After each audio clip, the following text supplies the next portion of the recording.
Bismillahirrahmanirrahim. Assalamualaikum warahmatullahi wabarakatuh. Bersyukur kepada Allah dengan mengucapkan alhamdulillahi rabbil alamin. Bersolawat kepada Rasulullah dengan mengucapkan Allahumma salli ala sayyidina Muhammad wa ala ali sayyidina Muhammad. Tadi naik ke atas, saya melihat yang saya cari gambar saya. Ternyata ada. Kalau gambar kita saja begitu penting bagi kita untuk mencari tentang status identitas, karena yang ada gambarnya di sini berarti ustadz yang diundang. Maka andai tidak ada gambar saya tersinggung juga. Apalah arti gambar Ustaz? Baleho kan sudah banyak. Ini masalah identitas status diri. Padahal saya di sini tegak hanya 30 menit, tapi penting untuk tahu saya ini siapa, kita ini dari mana, akan kemana, di sini untuk apa, di sini berapa lama, harus tahu. Bayangkan nanti begitu kita di akhirat ternyata tempatnya tidak ada. Jadi mau booking tempat, disinilah tempatnya. Di alam yang tidak disuruh untuk lain kecuali untuk beramal. Alladzi khalaqal mauta, Allah yang menciptakan mati. Wal hayata, Allah yang menciptakan hidup. Untuk apa Allah ciptakan hidup dan mati? Yang tidur dengan kita tadi malam sama-sama tidur, tidak semuanya bangun pagi ini. Ada yang dibangunkan oleh istrinya, Mas bangun, kita mau lari pagi. Ternyata dokter dipanggil memeriksa leher, tidak lagi ada nafas, hembusan angin tidak lagi ada, denyut nadi tidak lagi ada. Jadi gimana Bu dokter? Bungkus kain kafan sudah siap, rumah yang besar tinggal tak lagi bermakna. Maka ketika kita hidup sampai pagi ini semua adalah nikmat besar. Ada orang kirim WA ke saya, Ustadz Somad, ya, kenapa Allah ciptakan hidup? Boleh nggak saya minta mati saja, lalu kemudian nggak usah ada sorga, nggak usah ada neraka? Membaca itu saya emosi. Kamu cari jembatan, kamu terjun, mati saja kamu. Habis itu dia nggak WA lagi. Saya yang cemas, jangan-jangan dia betulan terjun. Padahal kalau dia mau cari jawabannya ada di juz 29 surat yang pertama. Kalau dibaca 30 ayat ini sebelum tidur malam, dijaga Allah dari azab kubur. Kita bolak-balik minta, Allahumma inni a'udzubika min azabi jahannam wa min azabil qabr. Minta jauhkan dari azab kubur. Tapi kalau kau baca 30 ayat ini, Allah jauhkan dari azab kubur. Apa dia? Surat Al-Mulk juz 29 surat yang pertama. Tabarakalladzi biyadihil mulku wa huwa ala kulli syai'in qadir. Alladzi khalaqal mauta, Allah yang menciptakan mati. Wal hayata, Allah yang menciptakan hidup. Allah ciptakan hidup, Allah ciptakan mati. Lalu engkau berada di antara dua tangisan. Saat engkau lahir, engkau menangis. Saat engkau mati, engkau akan dilepas dengan tangisan. Saat engkau lahir, engkau menangis. Saat engkau mati, engkau ditangisi. Antara dua tangisan itu ada senda gurau, ada tawa, ada canda, ada terbahak-bahak ketika bahagia, ada sedih ketika duka. Tapi sebenarnya hikmah dari hidup dan mati, liyabluwakum ayyukum ahsanu amala. Yang diuji Allah yang paling mulia, ayyukum ahsanu amala, yang paling baik amalnya. Apakah yang di atas ini lebih mulia? Apakah yang ada gambarnya di poster baleho ini lebih mulia? Apakah yang bicara ini lebih mulia? Belum tentu, saudaraku. Karena perjuangan orang kita tidak tahu. Kita hanya tahu finalnya saja. Ada acara pagi ini di Jakarta Convention Center, Ustadz Abdul Somad bicara jam 8.30 sampai jam 9. Yang penting dia datang. Proses bagaimana dia datang orang tidak tahu. Jam 10 tadi malam kami berangkat dari Sawang. Pernah dengar Sawang? Cari di Google Maps. Satu kecamatan di Aceh. Jam 10 tadi malam dari Sawang. 11, 12, 1, 2, 3, 4. Jam 4 sampai di Medan, Kuala Namu. Langsung nunggu pesawat. Jam 5 langsung berangkat. Jam 6, jam 7 sampai di Bandara Soekarno-Hatta. Dari bandara dibawa naik mobil menuju pangkalan heli. Dari sana kami kemudian naik helikopter sampai kemari. Saya cuma mau ngasih tahu aja, tadi habis naik heli. Perjalanan panjang. Apa yang Ustaz kesalkan? Naik heli cuma 5 menit. Saya bisik ke Mas Ari Untung, ini bisa ditambah nggak? Kata beliau, Ustaz nanti pulang naik lagi. Oke kalau gitu. Dari tempat heli kemari, perjuangan panjang lagi. Masuk lorong, keluar lorong, masuk gang, keluar gang, potong jalan. Bapak polisi menahan, tidak boleh lewat. Ternyata yang bawa polisi juga boleh. Akhirnya sampai kemari. Perjuangan panjang. Saya dari awal sudah nyerah. Ketika Mas Ari Untung dan sahabat-sahabat artis hijrah, Ustadz Somad bisa acara GCC pada tanggal sekian, mohon maaf saya di Aceh, saya nggak bisa. Dikontak dengan Ustadz Haji Fadil Rahmi di Aceh, Ustadz Fadil bisa kita? Tidak bisa. Tapi ternyata semangat sahabat-sahabat. Saya ternyata datang bukan mengajar, saya justru belajar dari semangat mereka. Allahu Akbar. Saya belajar dari mereka. Nampaknya saya yang mengajar. Dibuatkan gambar Ustadz Somad, diapit oleh UBN dan Ustadz A'agib. Di bawah ada Ustadz Felix Siau, Ustadz Salim Afillah. Di atas kepala saya ada bulatan. Biasanya yang di atas kepalanya ada bulatan itu dua, orang suci dan hantu. Yang tampil ke depan Ustadz Somad, tegak berdiri, ceramah, lantang, assalamualaikum. Foto lah. Tapi ternyata di balik itu ada manusia-manusia yang luar biasa. Kita belajar dari mereka. Belajar di buku biasa, belajar di kertas biasa. Tapi Nabi mengajarkan, man salaka tariqan, siapa yang melewati suatu jalan, yaltamisu fihi ilman, di jalan itu dia mengambil ilmu. Ilmu bukan cuma di perpustakaan, ilmu bukan cuma dalam ayat-ayat, ilmu bukan cuma yang tersurat, tapi ada yang tersirat dalam persahabatan, dalam pertemanan. Ada ilmu yang banyak saya dapat dari mereka. Sahhalallahu lahu bihi tariqan ilal jannah, Allah mudahkan jalan menuju surga. Dan semua yang hadir ini mendapatkan pahala jihad. Man kharaja, siapa yang keluar rumah fi talabil ilmi, untuk mencari ilmu dengan niat tidak lain.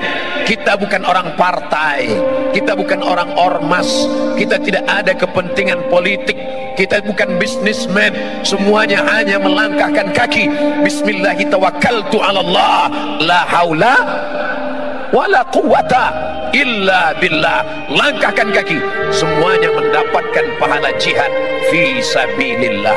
Amin. Tapi selesai acara langsung pulang. Jangan nanti sampai jam 2 malam nggak pulang. Istrinya nelpon, Mas di mana? Jihad. Saudara yang dimuliakan Allah Subhanahu wa taala, pelajaran pertama yang ingin saya sampaikan, mari kita melihat proses, jangan hanya melihat hasilnya. Hasilnya tablik akbar, hasilnya pengajian, tapi proses di belakang ini luar biasa. Saya ketika itu mau berangkat ke Mesir tahun 1998, 20 tahun yang lalu. Beberapa anak yang bukan dari Jakarta, pelatihan di Jakarta, anak Jakarta, Bogor, Tangerang, Bekasi, hari libur mereka pulang ketemu orang tua. Kami yang dari Riau, dari Aceh, dari Madura, dari Jawa, dari Kalimantan, dari Sulawesi, enggak pulang karena ongkos mahal.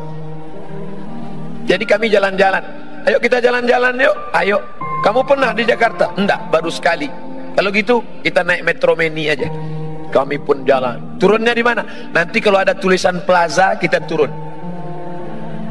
Turun di Plaza Jakarta. Kami sangka mall. Sampai ke dalam kantor banyak. Teman saya duduk. Waktu kami sedang keliling, teman saya satu orang duduk di kursi. Dia duduk lama di kursi. Terus saya heran, ente ngapain duduk di sini? Terus dia nunjuk. Ada apa? 15 juta. Ada kursi harga 15 juta. Terus ngapain kamu duduk?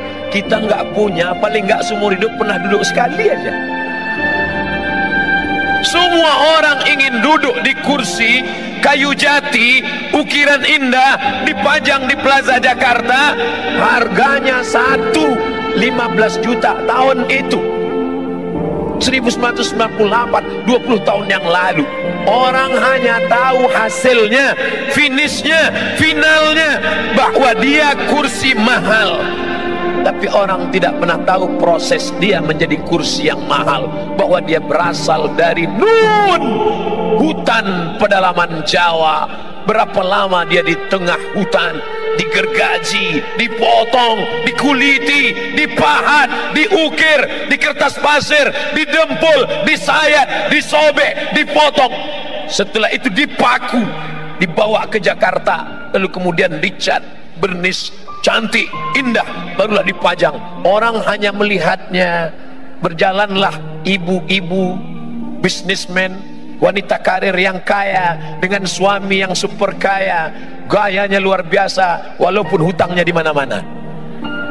Jalan mereka, papa, kita beli kursi ini ya. Iya, begitu lihat harganya, banyak suami yang tekanan darah tinggi karena keinginan istri yang luar biasa. Jangan, Allahu Akbar. Apa yang terjadi? Orang tahu hasilnya, tapi proses dia untuk sampai ke Jakarta orang tidak pernah tahu. Seorang gadis cantik jelita melihat di etalase kaca cincin indah rupawan berjalan bersama seorang laki-laki yang gagah perkasa. Mas, nanti di hari pernikahan kita pakai cincin ini ya. Iya, cincin emas kuning berkilau dengan permata intan yang luar biasa. Orang cuma tahu cincin emas disematkan di tangan seorang mempelai perempuan, tapi orang tidak pernah tahu proses cincin itu menjadi cincin bagaimana.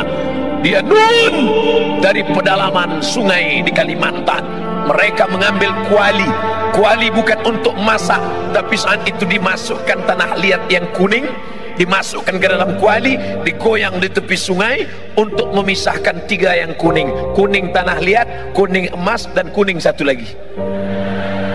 Setelah diadakan seleksi fit and proper test, yang tanah liat buang, yang kotoran sampah buang, hanya menghasilkan butiran-butiran emas kecil. Butiran emas ini disatukan dengan emas, lalu kemudian dibakar, diberi merkuri, lalu kemudian dipahat, lalu kemudian diukir, lalu kemudian dibentuk, dilihat oleh tukang emas yang begitu indah dengan kacamata super besar. Lalu mereka melihat detail, cantik, unik, indah. Orang tidak pernah tahu proses itu, orang cuma tahu hasilnya saja. Allah tidak tanya kita, hai sahabat hijrah, sudah berapa orang yang kau buat bertobat? Hai ustadz, sudah berapa orang kau beri hidayah? Ustadz somad ceramah di tempat orang yang sudah baik-baik. Ini yang di depan saya ini insya Allah semuanya baik-baik, amin. Mereka meluangkan waktunya di hari libur, tinggal di ibu kota Jakarta, sibuk, macet, ribet, sulit, susah. Pagi dia sudah keluar rumah jam 4, masuk kantor jam 7.30, pulangnya jam 4 sore, sampai rumah jam 8 malam. Senin, Selasa, Rabu, Kamis, Jumat, 5 hari penuh dengan tekanan. Di kantor ditekan atasan, di jalan kena tilang, di rumah ditekan istri. Kalau dia tidak ngaji, maka dia akan stres. Di tengah kota yang besar, semakin banyak tekanan, semakin sulit kehidupan, maka rumah-rumah yang menawarkan ketenangan palsu semakin banyak. Anda stres, Anda tertekan, Anda depresi, hadirlah ke rumah ini. Naikkan kaki kanan ke paha kiri, naikkan kaki kiri ke paha kanan, pejamkan mata, tarik napas panjang-panjang. Tarik, tarik, tarik, tahan, keluar dari belakang. Tidak ada jalan lain kecuali ketenangan yang didatangkan oleh pengajian. Alhamdulillah. Tapi yang ini sudah baik, Ustaz. Ini ring 1. Ini orang-orang yang sudah dapat hidayah. Lalu yang menyentuh mereka yang masih di diskotik, yang masih di lapangan parkir, yang masih di tempat-tempat maksiat, yang masih dugem. Ustaz kayak tahu aja dugem, tahu, duduk sambil gemetar. Yang masih melakukan perbuatan dosa, siapa yang menyentuh mereka? Ustaz Somad hanya tabligh akbar di depan orang banyak. Semuanya sudah siap. Mobil disiapkan, pesawat disiapkan, helikopter disiapkan, ojek disiapkan, tempat duduk disiapkan, pentas disiapkan. Kalau mau berdiri silakan berdiri, nanti kalau nggak tahan silakan duduk. Bantal sudah siap kalau mau baring, mikrofon sudah siap, lampu sudah terang, semuanya sudah oke. Abdul Somad jihadnya tidak ada, tapi nun di sana. Dia bukan LCMA, dia bukan ustadz, dia bukan doktor, dia tidak pernah di Mesir, dia tidak pernah di Kairo, dia tidak pernah di Madinah. Tapi ternyata dia lebih mulia daripada Ustadz Somad. Yang mengatakan begitu siapa? Nabi Muhammad sallallahu alaihi wasallam. Ayyahdiyallahu bika rajulan wahidan. Satu orang dapat hidayah dari mulutmu, khairum min humurin na'am, lebih baik daripada kau memiliki seekor onta yang merah. Onta merah, kendaraan termahal zaman Nabi SAW. Siapa yang mendapatkan itu? Bukan engkau Ustaz, bukan engkau Ustaz. Foto siapa yang Ustaz tunjuk? Ya saya sendiri. Ustaz lainnya nggak boleh. Bukan engkau Ustaz Somad. Tapi mereka yang di sana, di sela-sela ngobrol sambil makan, dia tidak ceramah. Jangan mentang-mentang udah ngaji lalu pulang dari sini kumpulkan teman-teman, assalamualaikum, neraka jahanam, neraka, neraka. Bukan begitu. Sambil ngobrol, bro, kita ini udah lama kenal ya. Iya. Kerja kita gini terus ya. Iya. Kerja, pulang makan tidur, pulang, dapat rumah pribadi, mobil pribadi, rumah pribadi, kebun pribadi, bini pribadi. Terus habis ini kita mau kemana ya? Hidup ini mau kemana ya? Kita sudah buat apa ya? Masa hidup kita gini-gini terus? Makan, tidur, nikah, punya anak, punya rumah. Makan, tidur. Apa beda kita dengan ikan mas koki dalam akuarium? Makan, siang kasih pelet, sore kasih pelet. Habis itu punya anak. Habis itu mati lampu, mati. Apa beda kita dengan ayam yang diternak, dikasih makan, dikasih makan, dikasih makan, kawin, bertelur, punya anak, habis itu dipotong, mati. Orang hidup tidak punya misi. Siapa orang yang paling rugi? Pernah hidup di atas muka bumi Allah, bernafas dengan paru-paru titipan Allah, dengan udara dari Allah, buah pinggang pinjaman dari Allah, tapi tak pernah mengajak orang ke jalan Allah. Mengajak bukan mengejek, merangkul bukan memukul. Saya tahu paham masih ada yang belum pakai jilbab utuh, masih pakai jilbab pasrah tapi tak rela. Ustaz Somad siapa? Buya Hamka, Haji Abdul Malik Karim Amrullah. Doktornya 3 dari Al Azhar Kairo, doktor. Dari Universitas Sutomo Beragama, doktor. dari Universiti Kebangsaan Malaysia, doktor, 3 doktornya. Saya sakit hati dengan Buya Hamka. Saya 4 tahun di Mesir, Al-Azhar cuman ngasih LC, lagi cemas. Buya Hamka nggak pernah di Mesir, tidak pernah kuliah di Al-Azhar. Al-Azhar yang mengundang dia. Buya Hamka datang ke Jakarta, langsung dikasih doktor honoris causa. Hamka luar biasa. Ketika Buya Hamka pengajian di Bandung, ada seorang perempuan tidak pakai jilbab, kukunya panjang, kuteknya tebal. Selesai pengajian, perempuan itu mendekat. Buya, ya, saya masih begini penampilan saya, boleh saya ngaji? Silakan.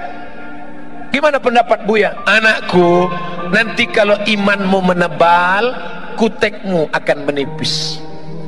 Lembut tapi sampai ke sanubari. Kalau imanmu menebal, kutekmu akan menipis. Saudariku, kalau imanmu menebal, lipstikmu akan menipis. Saudariku, kalau imanmu menebal, bedakmu akan menipis. Ustadz nunjuknya kok ke sini. Nanti kalau ke sini kebetulan kena wajahnya tersinggung. Saudara yang dimuliakan Allah Subhanahu wa taala, "Lau kunta fazzan ghalizal qalbi," kalau kau kasar, kata-katamu menyinggung perasaan, tidak mungkin mereka akan mendekat. Sedangkan Nabi Musa gagah, perkasa menghadapi Fir'aun, kejam, zalim, luar biasa. Tapi apa kata Allah? Wa qula lahu qawlan layyina, katakanlah kata-kata yang lembut, la'allahu yatadzakkara aw yakhsha, mudah-mudahan Fir'aun tersentuh hatinya. Makanya Fir'aun tidak meminta, ya Allah beri aku tongkat abrakadabra bim salabim, kalau dipukul ke laut merah akan terbelah jalan.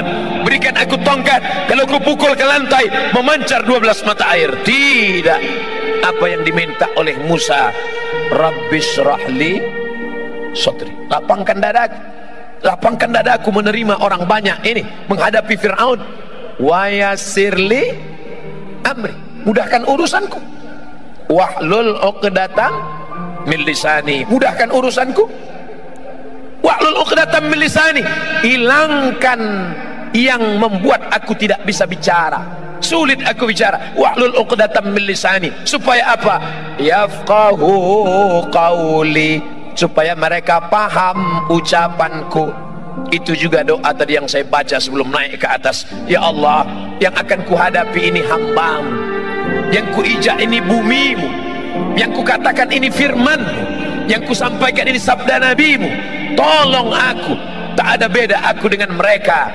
Aku sama-sama hina, rendah, tak ada apa-apanya. Ini kuasamu ya Allah. Begitu juga dengan adik-adik yang kebetulan di kantornya, di kampusnya jadi rohis, bicara depan orang banyak. Ustadz Somad, tolong beri kami pelatihan Ustadz. Saya kalau ngomong depan orang rasanya mikrofon tuh mau copot. Assalam. Gimana sih caranya Pak Ustadz? Anggap yang ada di depanmu itu, walaupun dia menteri, walaupun dia profesor, walaupun dia pejabat, walaupun dia orang kaya, engkau hamba Allah, aku hamba Allah. Engkau hebat karena kau duluan lahir. Walaupun kau orang kaya, walaupun kau pejabat, walaupun kau konglomerat, walaupun kau diplomat, walaupun penjual tomat, maka engkau semuanya sama di hadapan Allah. Tapi dalam hati aja, jangan diomongin. Jangan nanti diminta. Berikut ini mari kita dengarkan kultum dari adik kita rohis. Walaupun kalian pejabat, walaupun kalian orang kaya, nanti dia tersinggung. Cabutlah kalau gini.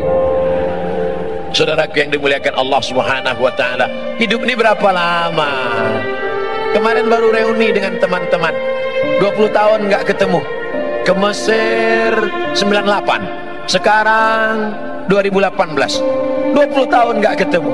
20 tahun yang lalu imut-imut, sekarang tahu sendiri. 20 tahun nggak ketemu, pertanyaannya anak kamu berapa? Anak kamu berapa? Ada juga yang iseng, istri kamu berapa? 30 tahun nggak ketemu, pertanyaannya sudah mulai berubah. Kamu sakitnya apa? Aku di bawah, asam urat. Aku di tengah, jantung koroner. Aku diabetes meletus.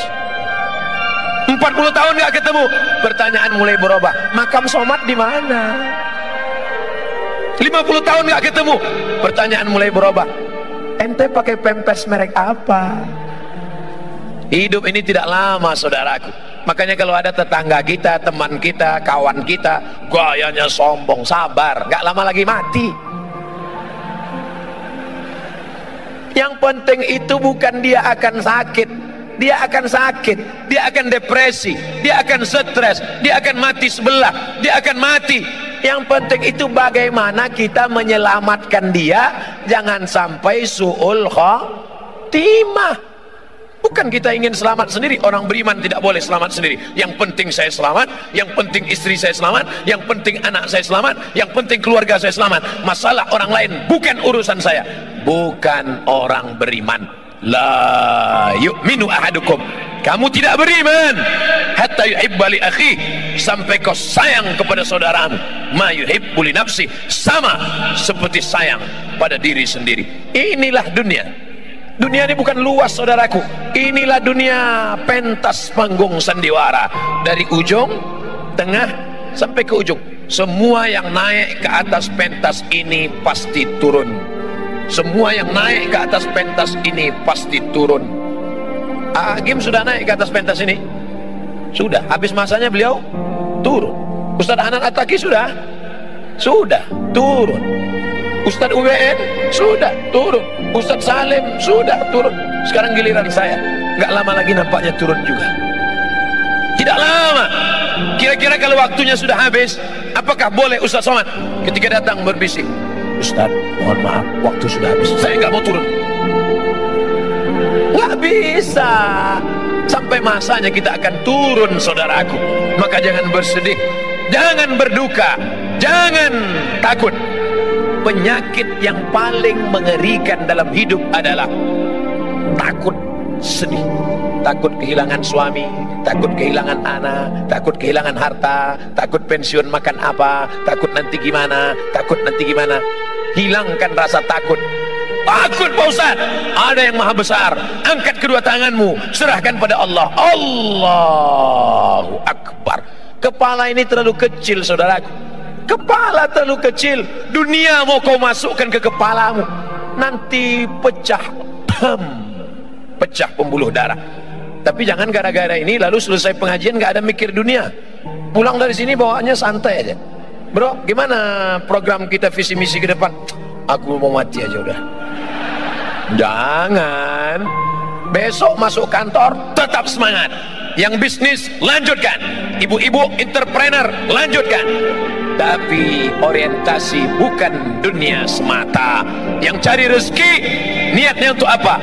Bangun pesantren, dirikan masjid, sekolahkan anak yatim, bantu fakir miskin. Cari dunia, bisnis sibuk, tapi orientasinya bukan untuk beli tas kulit 1 lemari, bukan untuk beli baju 3 lemari, bukan untuk beli cincin sampai 4, kemana-mana jalan gini terus. Sebentar-bentar, jam berapa ya? Lama. Hanya ingin menunjukkan gelang emas yang besar. Dia tidak tahu di samping ada orang kumat darah tingginya yang lihat itu. Saudara yang dimuliakan Allah Subhanahu wa taala. Oleh sebab itu, ini menjadi perenungan. Kita di sini nggak lama. Berapa lama? 63 tahun. Saya sudah hitung-hitung, insya Allah mati 2040. Ustaz tahu dari mana? Lahir 1977. Sekarang 2018. Saya hitung-hitung umur 41. Tapi kata HP terakhir 27. Waktu selfie, Ustaz selfie 27. Nanti mati umur 63. Kalau sampai alhamdulillah, nggak sampai alhamdulillah, nggak usah terlalu pikirin hidup. Allahumma ja'alil hayata ziyadatan lana fi kulli khair.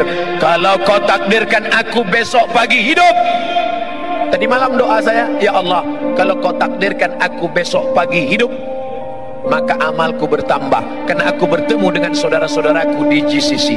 Tapi kalau kau takdirkan aku tadi malam mati, alhamdulillah, berarti pagi ini tidak lagi melihat orang pakai rok panjang tapi resleting belum dipasang. Di mana? Di pesawat tadi.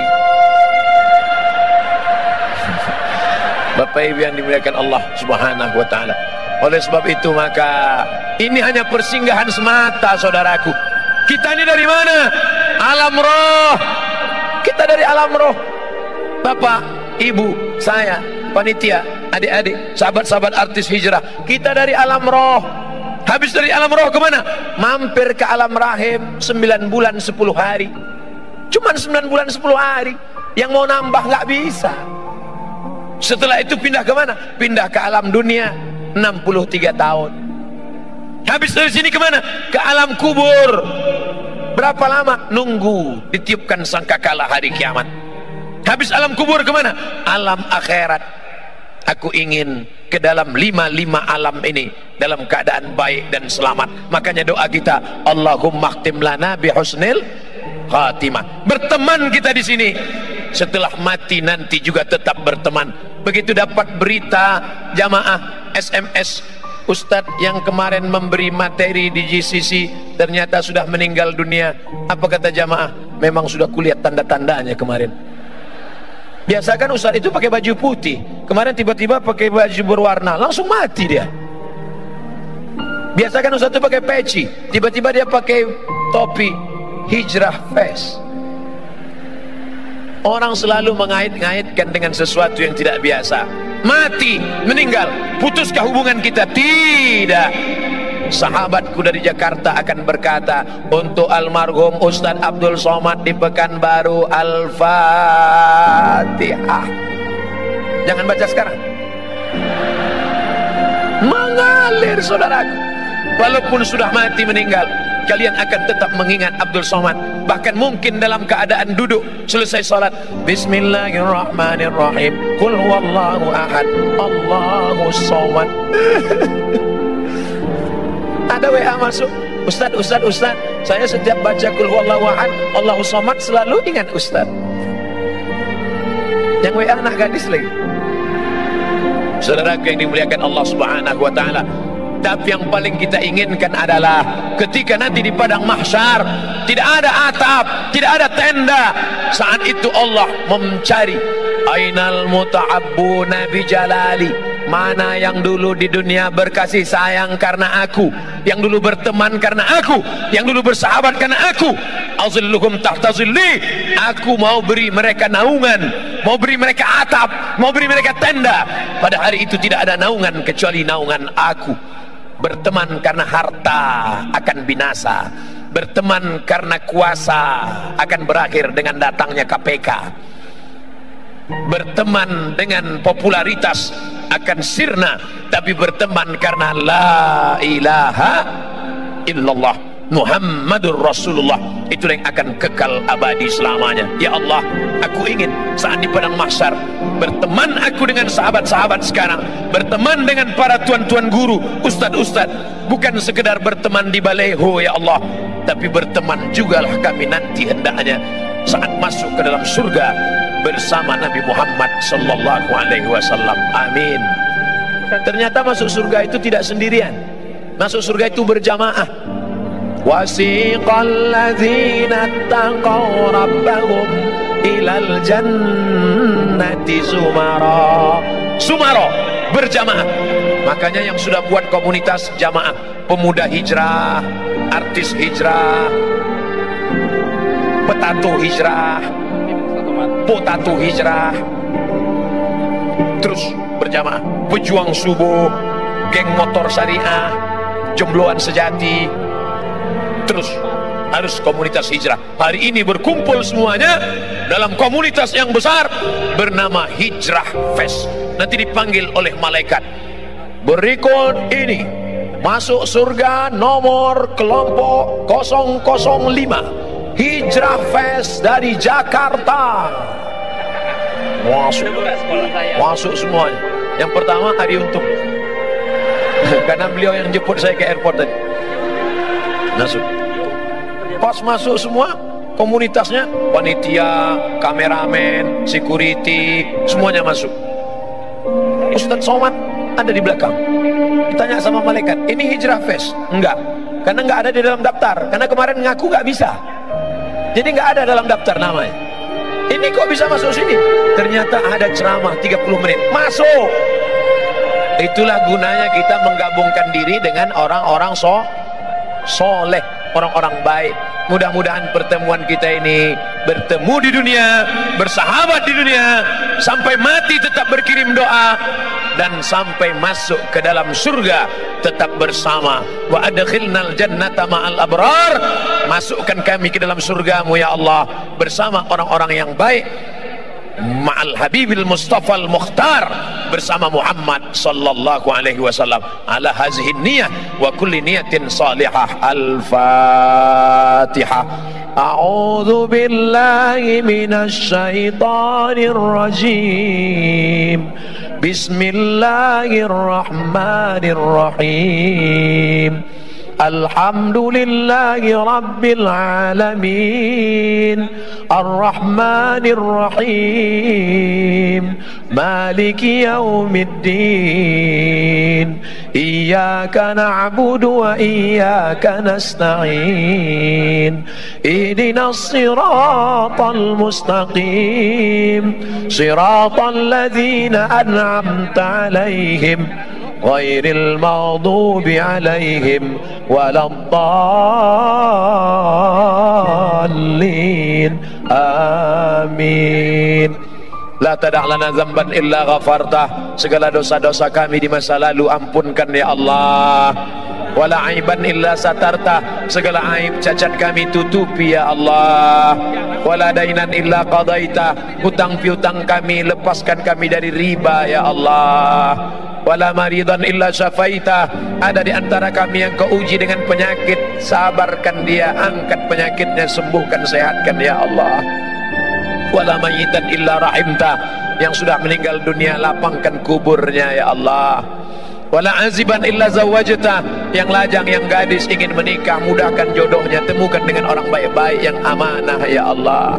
Wala raghiban illa anjabta, yang ingin punya anak, berikan anak yang saleh dan salihah ya Allah. Rabbana ighfir lana dzunubana, ampunkan dosa kami, wali abaina, ayah kami melepuh kulitnya mencarikan makan sekolah kami, tak dapat kami balas, belum bisa kami membahagiakannya ya Allah. Wali ummahatina, ibu kami, berapa kali dia tidak jadi solat tahajud malam karena kami merengek sampai pagi. Berapa kali dia diusir dari majelis yang ramai karena kami menangis, membuat dia malu, hilang raut wajahnya di depan orang banyak. Berapa kali dia tidak jadi solat duha karena kami kencing di kainnya, tak dapat kami balas budi baiknya. Andai kami kaya, bisa kami bawa dia haji di umrah ke Baitullah, tapi itu pun tidak dapat menebus satu kali pekikan teriakannya saat melahirkan kami. Peregang nyawa dia melahirkan kami ya Allah. Andai dia masih hidup, pulang dari sini kami peluk tubuhnya, kami cium tangannya, kulitnya yang rapuh, rambutnya yang sudah memutih. Andai dia masih hidup, dapat kami belikan makanan yang enak, pakaian yang cantik dan bagus untuk menyenangkan hatinya. Tapi sebagiannya sudah meninggalkan kami ya Allah. Kami hanya dapat berkata, Rabbana ighfir lana dzunubana wali walidaina warhamhuma kama rabbayana shaghira. Orang yang bersama dengan kami, sahabat kami yang pernah menunjukkan jalan baik pada kami, dia bukan ustaz, dia bukan ulama, dia manusia biasa, tapi kata-katanya menyentuh hati kami sehingga kami dapat hidayah. Tak dapat kami balas kebaikannya, murahkan rezekinya, lapangkan hidupnya, jadikan anak-anaknya soleh dan solihah ya Allah. Guru-guru kami yang sudah mengajar umat, tetes peluh keringat dan air mata, bahkan bersimbah darah, sebenarnya mereka sakit, tapi mereka tak pernah mengaku sakit. Mereka tetap tersenyum di depan umat walaupun hatinya susah dengan kehidupan, tapi mereka tak pernah mengeluh. Mereka hanya bercerita dalam simpuh sujud di tengah malam saat bersujud padamu. Dia berkata, ilaika asfu dha'fa quwwati, kepada engkau aku mengadukan kelemahanku, wa qillata hilati, ketidakberdayaanku, wa hawani bainan nas, kehinaanku di hadapan manusia. Mereka tak pernah menunjukkan dirinya lemah. Mereka berkata Allahu Akbar, berteriak mereka Allahu Akbar, hanya supaya umat ini kuat, hanya supaya umat ini bersatu. Panjangkan umur guru-guru kami, sehatkan badan mereka, jadikan keluarga mereka yang baik-baik. Anak-anak kami ya Allah, godaannya begitu berat, narkoba, pergaulan bebas, zina, LGBT, luar biasa bully untuk mereka di internet. Kuatkan hati mereka ya muqallibal qulub, wahai engkau yang membolak-balikkan hati, tsabbit qulubana, kokohkan hati anak-anak kami, sahabat-sahabat kami, sahabat-sahabat hijrah, sahabat-sahabat kami yang sudah dapat hidayah, jangan sampai kembali kepada masa lalu yang silam gelap. Tunjukkan kebenaran ya Allah. Allahumma rzuqna imaman adila, berikan kami pemimpin yang adil. Rabbana atina fid dunya hasanah wa fil akhirati hasanah. Allahumma ja'al akhir kalamina, jadikan akhir kalam kami ketika ajal kami tiba, yang terakhir keluar dari mulut kami la ilaha illallah Muhammadur Rasulullah sallallahu alaihi wasallam. Rabbana atina fid dunya hasanah wa fil akhirati hasanah wa qina adzabannar. Wa sallallahu ala sayyidina wa maulana Muhammad wa ala alihi wa sahbihi wasallam. Walhamdulillahi rabbil alamin. Terima kasih segala perhatian, mohon maaf segala kesilapan dan kekhilafan, mohon maaf, mohon izin karena 9.15 kami langsung ke airport dan langsung terbang ke Aceh melanjutkan safari dakwah di Aceh sampai esok hari. Terima kasih. Wassalamualaikum warahmatullahi wabarakatuh. Waalaikumsalam warahmatullahi wabarakatuh.